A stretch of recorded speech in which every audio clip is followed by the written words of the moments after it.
சொல்றாங்க. இதை நம்ம தமிழ்ல நுரையீரல்ல நீர் கோர்த்து கொள்வதுன்னு சொல்லுவோம். இதை தான் நாம வாக்கிங் நிமோனியான்றது நிமோனியாவோட காஃப் மியூக்கஸ் செக்ரேஷன் அதிகமா இருக்குங்க.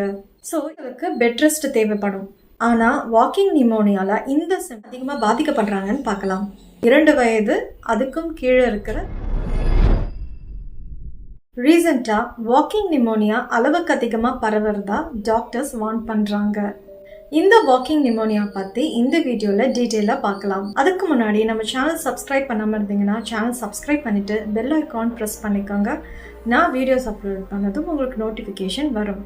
நான் psychology and health related topics ரெகுலராக போஸ்ட் பண்ணிட்டு வரேன். நீங்கள் சப்ஸ்கிரைப் பண்ணீங்கன்னா எனக்கு மோட்டிவேஷனாக இருக்கும். இப்போ வீடியோக்குள்ளே போகலாம். வாக்கிங் நிமோனியா இது ஒரு மைல்டு லங் இன்ஃபெக்ஷனுங்க. நம்ம லங் இன்ஃபெக்ஷன் என்ன சொல்கிறோம் அப்படின்னா, லங்ஸில் இருக்கிற ஏர் சாக்ஸில் ஃப்ளூயிட் இல்லைன்னா மியூக்கஸ் இது அக்யூமுலேட் ஆச்சுன்னா நமக்கு இந்த லங் இன்ஃபெக்ஷன் வருங்க. இதை நம்ம தமிழில் நுரையீரலில் நீர் கோர்த்து கொள்வதுன்னு சொல்லுவோம். இதை தான் நாம் நிமோனியான்னு சொல்கிறோங்க. வாக்கிங் நிமோனியான்றது நிமோனியாவோட மைல்டு வெர்ஷன். நிமோனியாவில் ஃபீவர், காஃப், மியூக்கஸ் செக்ரேஷன் அதிகமாக இருக்குங்க. ஸோ இவங்களுக்கு பெட் ரெஸ்ட் தேவைப்படும். ஆனால் வாக்கிங் நிமோனியாவில் இந்த சிம்டம்ஸ் மைல்டாக இருக்கும். நம்ம டெய்லி டாஸ்கில் எந்த சேஞ்சஸும் இருக்காதுங்க. இது ஒரு காமன் கோல்டுன்னு நினச்சி நம்ம கண்டுக்காமல் விட்டுருவோம். வாக்கிங் நிமோனியாவில் யாரெல்லாம் அதிகமாக பாதிக்கப்படுறாங்கன்னு பார்க்கலாம். 2 வயது அதுக்கும் கீழே இருக்கிற குழந்தைகளை பாதிக்குது. அதுக்கப்புறம் 65 அதுக்கும் மேற்பட்ட வயதினர்களுக்கும் பாதிக்குது. நோய் எதிர்ப்பு சக்தி குறைவாக இருக்கிறவங்கள பாதிக்குது. அதுக்கப்புறம் சிஓபிடின்னு சொல்லக்கூடிய குரானிக் அப்ஸ்ட்ரக்டிவ் பல்மனரி டிசீஸ் இருக்கிறவங்கள பாதிக்குது. ஆஸ்மா இருக்கிறவங்களுக்கும் வாக்கிங் நிமோனியா வர அதிக வாய்ப்பு இருக்கு. நோய் தொற்று அதிகமாக பரவக்கூடிய இடங்களில் வேலை செய்கிறவங்களுக்கு வருங்க. அதாவது இந்த ஸ்கூல், காலேஜ், ஹாஸ்பிட்டல்ஸில் ஒர்க் பண்ணுறாங்க பார்த்தீங்களா, இந்த மெடிக்கல் யூனிவர்சிட்டிஸ்லாம், இங்கே இருக்கிறவங்களுக்கு இந்த வாக்கிங் நிமோனியா ஈஸியாகவே ஸ்ப்ரெட் ஆகுங்க. அதுக்கப்புறம் புகையிலை பயன்படுத்தினா, இந்த ஸ்மோக்கிங், இந்த ட்ரக் அப்யூஸ்லாம் பண்ணுறாங்க இல்லைங்களா, அவங்களுக்கும் இது வர்றதுக்கு வாய்ப்பு இருக்குது. ரெகுலராக ஸ்டீராய்ட்ஸ் எடுத்துக்கிறவங்களுக்கும் வாக்கிங் நிமோனியா வர அதிக வாய்ப்புகள் இருக்குங்க. வாக்கிங் நிமோனியாவுக்கு சீசன்ஸ் கிடையாதுங்க, எப்போ வேணாலும் வரும். இதோடைய ஆக்சுவல் சிம்டம்ஸ் பற்றி பார்க்கலாங்க. தொண்டை கட்டுதல், டயர்ட்னஸ், செஸ்ட் பெயின், அதுக்கப்புறம் லோ கிரேட் ஃபீவர்னு சொல்லுவாங்க பார்த்தீங்களா. ஃபீவர் மைல்டாக இருக்கும், ஆனால் இருந்துக்கிட்டே இருக்கும். ஜென்ரலாக பார்த்தீங்கன்னா ஃப்ளூ வந்த மாதிரி ஃபீல் பண்ணுவாங்க.